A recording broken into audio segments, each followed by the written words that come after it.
Hi everyone, I'm JD from Willowbound Journals. I am back again with some of these beautiful magazines that I picked up from free from a local op shop, and I shared a while ago now some other magazines that I cut out some flower images from, and these are what I do with them. So basically I back them onto coffee dyed paper.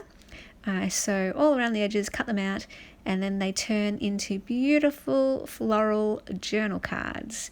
And since botanical journals are one of my favourite types of journals to make, it's always nice to have a stack of floral journal cards to put in them.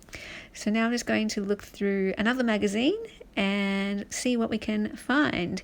We've got lots of beautiful floral images right away. I cut out garden scenes, I cut out ones that just have a single type of flower, and I just choose whatever is speaking to me. There's a lot in here. I could have cut out, double the amount that I did, but I just chose the ones that, to my eye, were the most pretty, and I just had fun going through this magazine, having a relaxing afternoon. Looking through these magazines. What I usually do is I'll put on a podcast and listen to that in the background, or maybe even an audiobook. It's super relaxing, and hope that you have a relaxing time watching this video as well.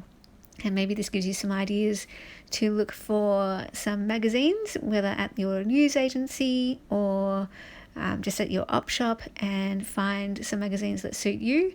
I know other people like gardening magazines, like home decor magazines, that kind of thing. If you're into cooking and recipes, you can get a cooking magazine. If you're into more arty type things, I know people get things like Flow magazine or Frankie. There's one called Somerset Studio. For me, I only get Daphne's Diary pretty much.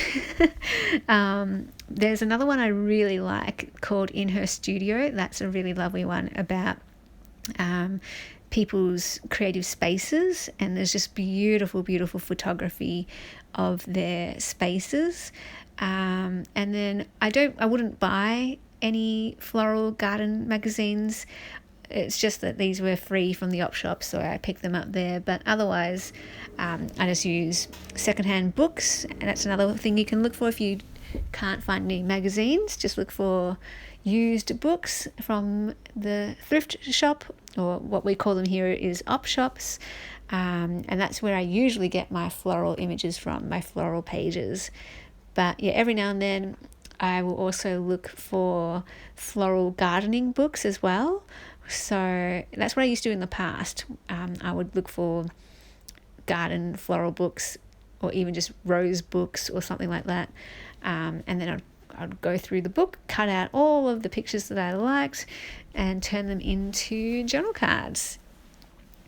I love this picture here with the wisteria. Wisteria is one of my favorite flowers. And so some of the images I will use for my own personal journaling if they're a flower that really speaks to me, or that's just a really stunning page. For my inspiration journal or my altered book journals, where I put lots of magazine images and just pictures that I find beautiful and inspiring, that's what I pull out these for. So I'm going to put that wisteria page probably in an altered book or in my inspiration journal. My inspiration journal is an old or just a secondhand, what's it called? telephone book. So I guess you could even use things like street directories, just books that we might have that go out of date or that are passed down, that make wonderful pages for journals because they've got that thin paper, and so it really lends itself to sticking in your own images that you find beautiful on top. So that's what also I'm looking for in here. It's not just little journal cards, but pages that I can use for my journaling. This is a lovely one here, this purple flower. Of course, my eye is drawn to the blue and the purple flowers in particular because that's my favorite color, blue and that spectrum, that color spectrum. So I'm not a big fan of the red, oranges and yellows, but I will cut those out too. It's nice to have a mixture of different colors, especially when I make my botanical journals in a collection. I'll often have different color themes. So, you know, the red botanical journal, the blue one, the pink one, the yellow one. So it's nice to have colors represented for all of the colors, or pictures representing all of the colors. I'm not quite sure how I'm actually going to be using these journal cards at the moment, but I do know that I'll be making more botanical journals eventually, so I assume that I'll be placing them in those. But I have also been using them to include as freebies with my journals that I send out.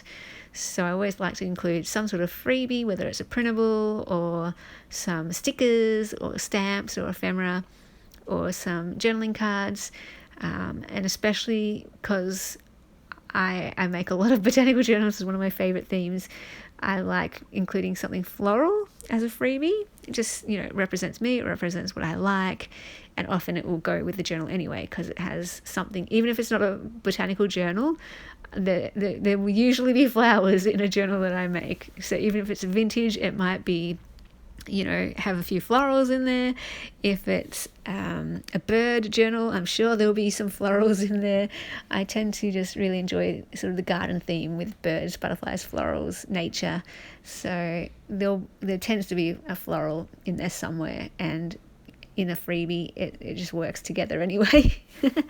I like this page too. This one here has sort of like a neon blue dog. Sort of looks like a cat too. My cat has quite a long snout, so in profile my cat sort of looks like this image here that I'm cutting out now. But yeah, I think it's definitely a dog. But my favorite animals are dogs too. My favorite animal is the dingo, but because I didn't include domestic animals as a real animal. It's like, what's your favorite wild animal? I'll just say dingo. But really it would be a dog because they're just, you know, they're man's best friend. So I thought I would cut out that image too, even though it has nothing to do with the flowers. But yeah, I cut that out because I thought maybe I'd put that in an altered book journal or inspiration journal and just write about my love of dogs. Always love dogs. I still say I am a dog person. I've turned into a cat person because of my black cat Keanu. But I'm still very much a dog person. If you gave me the choice of a dog or a cat, if Keanu wasn't in the picture, dog hands down.